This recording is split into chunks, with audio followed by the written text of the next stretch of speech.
महारवतन जमीन फसवणूक विषयी आझाद मैदान मुंबई येथे आमरण उपोषण आजचा 17वा दिवस। शासन प्रशासन गावगुंडांनी बौद्ध समाजाला केलं भूमिहीन।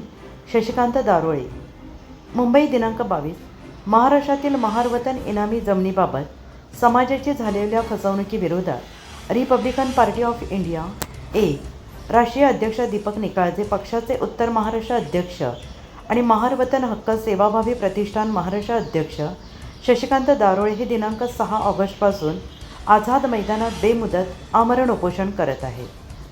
प्रमुख मागण्या: सर्व महारवतन जमिनीवरील अनधिकृत खरेदी विक्री व्यवहार रद्द करावेत, अनधिकृतपणे नोंदणी झालेले साठेकत आणि कुलमुखत्यार पत्रे रद्द करावी, महारवतन जमिनीवरील सर्व अनधिकृत अतिक्रमणे काढावी, अनधिकृत व्यवहार रद्द करून मूळ महारवतन जमिनीवर असणारी कुळ हटवून ती मूळ महारवतनदारांना हस्तांतरित करावी, कुळ मुखत्यारपत्राद्वारे झालेलं खरेदीगत जिल्हाधिकारी यांनी दिलेली हस्तांतरण परवानगी रद्द करावी, पूर्वाश्रमीचे महार आणि आत्ताचा बौद्ध समाज यांना पूर्वी राजे रजवाडे इंग्रज सरकार यांनी त्यांच्या कष्टाच्या सेवेच्या मोबदल्यात उदरनिर्वाहाकरिता जमिनी दिल्या आहेत, त्यालाच महारवतन जमीन अथवा इनामी जमीन असं म्हटलं जातं। समाजाच्या जीवनाशी संबंधित असलेला महारवतन जमीन या इनामी जमिनीच्या विषयावर गेली 4-5 वर्ष शशिकांत दारोळे हे महारवतन हक्क सेवाभावी प्रतिष्ठानच्या माध्यमातून सातत्यानं लढा देत आहेत। या कालखंडात त्यांनी मुंबईसह पुणे, नाशिक, सातारा या ठिकाणी आंदोलन केलं आहे, परंतु त्याचा काही उपयोग झाला नाही। शासन प्रशासन बौद्ध समाजाच्या जीवन मरणाशी संबंधित असणाऱ्या विषयाबाबत उदासीन असून त्यांना हा प्रश्न सोडवण्यात रस नाही असं दिसत आहे। प्रशासनाच्या संगनमताने आणि राजकारणी यांच्या आशीर्वादाने सर्रासपणे महारवतन इनामी जमिनी आणि भूमाफिया गावगुंडांनी आणि सावकारांनी अगदी कवडीमोल भावात दमधाकटपणे अनधिकृतरित्या लाटल्याचे दिसून येते। नाशिक, पुणे, अहिल्यानगर, सातारा जिल्ह्यात हजारो एकर महारवतन जमीन नियमबाह्य पद्धतीने बळकावल्याचे उदाहरण आपणास सहज मिळतील। तसेच अनेक ठिकाणी 50 आणि 100 रुपयाच्या स्टॅम्प पेपरवर सह्या घेऊन बेकायदेशीरपणे व्यवहार झाल्याचे निदर्शनास येते। बेकायदेशीर नियमबाह्यपणे झालेल्या व्यवहाराबाबत अनेक तक्रारी जिल्हाधिकारी यांच्या कार्यालयात दाखल झालेल्या आहेत, तरी जिल्हाधिकारी या संदर्भात कोणतीही कायदेशीर कारवाई करत नाही। मुळात कायद्यानुसार जिल्हाधिकारी यांच्या पूर्व परवानगीशिवाय इनाम जमिनी आणि महारवतन जमिनीचं हस्तांतरण सौदा बेकायदेशीर अनधिकृत ठरतो। असे असताना देखील सर्रासपणे दुय्यम निबंधक यांच्या कार्यालयात साठेखत कुलमुखत्यारपत्राद्वारे गुंठेवारी आणि प्लॉटिंग केले जात आहे। तसेच याकडे जिल्हाधिकारी कानाडोळा करत आहे। झालेल्या बेकायदेशीर व्यवहाराविरोधात महारवतनदारांना न्यायालयात धाव घ्यावी लागते। न्यायालयात असे अनेक प्रकरण न्यायाच्या प्रतीक्षेत प्रलंबित आहे। महारवतन जमीन हे वतनदारांच्या पूर्वजांच्या कष्टाचं फळ असून या जमिनी कायद्याने संरक्षित आहेत।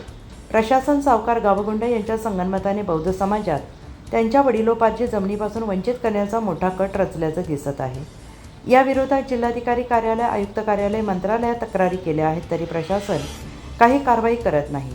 शशिकांत दारोळे यांनी सर्व महारवतनदार ज्यांच्या जमिनीचे अधिकृतपणे हस्तांतरण, अतिक्रमण, फसवणूक झालेली आहे त्यांनी या आंदोलनात सहभागी होऊन पाठिंबा देऊन आपले तक्रार अर्ज सादर करण्याचे आवाहन केले असल्याचे एका पत्राद्वारे कळवले आहे।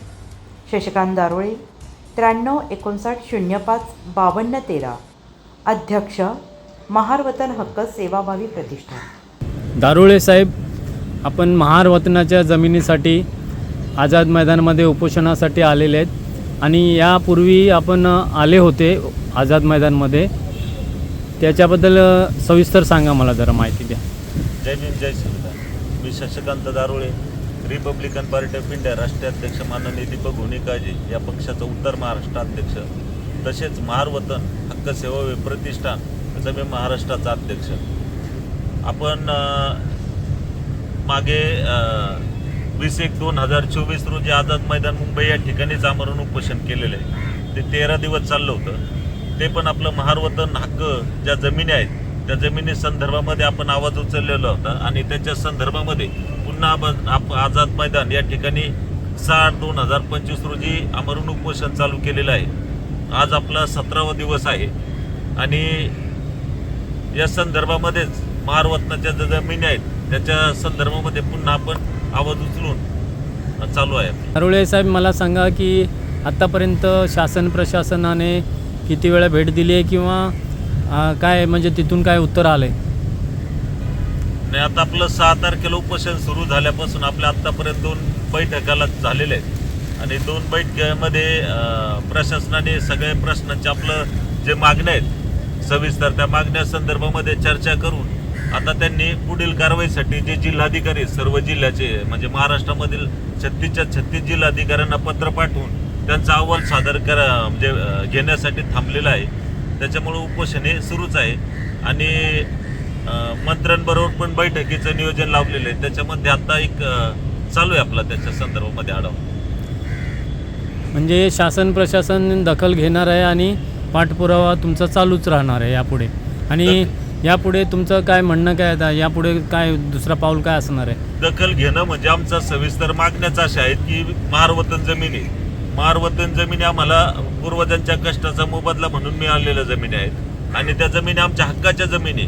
परंतु प्रशासनाच्या संगनमताने आज राजरोसपणे आमच्या जमिनींवर शाळा, कॉलेज, कारखाने, कुठे बिल्डिंग, पुन्हा बिल्डर त्या ठिकाणी अशा लुबाडणूक झालेल्या जमिनी आहेत आमच्या. आणि त्याच्यामध्येच आज जिल्हाधिकारी यांची पूर्व परवानगी घेतल्याशिवाय जमिनीला कुठल्या पद्धतीची खरेदी विक्री होत नाही. परंतु आज राजरोसपणे दुय्यम कार्यालयामध्ये साठेगत बरोबर कुलमुक्तार पत्र करून जमिनीची खरेदी विक्रीचे व्यवहार केले जातात. अनधिकृतपणे त्या कुलमुक्तार पत्रामध्ये जमिनीचे ताबे घेतले जातात. अशा पद्धतीने ज्या फसवणूक चालू आहे आम्ही ते कुलमुक्तार पत्र आणि साठेगत तात्काळ रद्द करण्याची मागणी केलेली आहे. आणि तसेच जिल्हाधिकारी यांची पूर्व परवानगी ज्या ठिकाणी घेतलेली नसेल असे अनधिकृत व्यवहार हे तात्काळ निलंबित म्हणजे बरखास्त करून त्या जमिनी पुन्हा महारवतनदारांना हस्तांतरित करा अशा आमच्या मागण्या आहेत. आणि त्याच्याचबरोबर ज्या जमिनी ज्या 1959 साली ज्या जमिनी खालसा झाल्या होत्या त्या जमिनी खालसा झाल्यानंतर पुन्हा त्याच वतनदारांनी त्यांच्याच वालीवारसांनी त्या जमिनीची ग्रँट भरलेली आहे आणि त्या जमिनी पुन्हा त्याच महारवतनदारांना यायला पाहिजे होत्या. परंतु त्या जमिनी महारवतनदारांना न येता प्रशासनाने त्याच्यामध्ये काळाबाजार करून पुन्हा त्याला कुल म्हणून लागून महारवतन जमिनी अशा पद्धतीने ह्या जमीनधारकाकडनं कशा पद्धतीनं फसवून घेता येतील अशा पद्धतीने आमच्या महारवतनदारांची फसवणूक सुरू आहे. आता शेवटचा प्रश्न आहे की जर शासन प्रशासन अजून जरा वेळ लावत असेल किंवा टाळाटाळ करत असेल किंवा भेट आज देतो उद्या देतो किंवा अजून उशीर विलंब लावत असेल तर पुढचा पाऊल काय असणार आहे? पुढचा पाऊल म्हणजे आता आमची हे प्रशासनाबरोबर हल्लाडा सुरूच आहे. परंतु याच्याबरोबर आमचं हायकोर्टामध्ये पिटिशन दाखल करण्याचं आता पूर्णपणे क्लिअर डॉक्युमेंट झालेले आहेत आणि तसंच आम्ही पुढे एक दीड 2 महिन्यामध्ये आम्ही सुप्रीम कोर्टामध्ये सुद्धा अपील करणार आहे महारवतन जमिनी संदर्भामध्ये. धन्यवाद सर.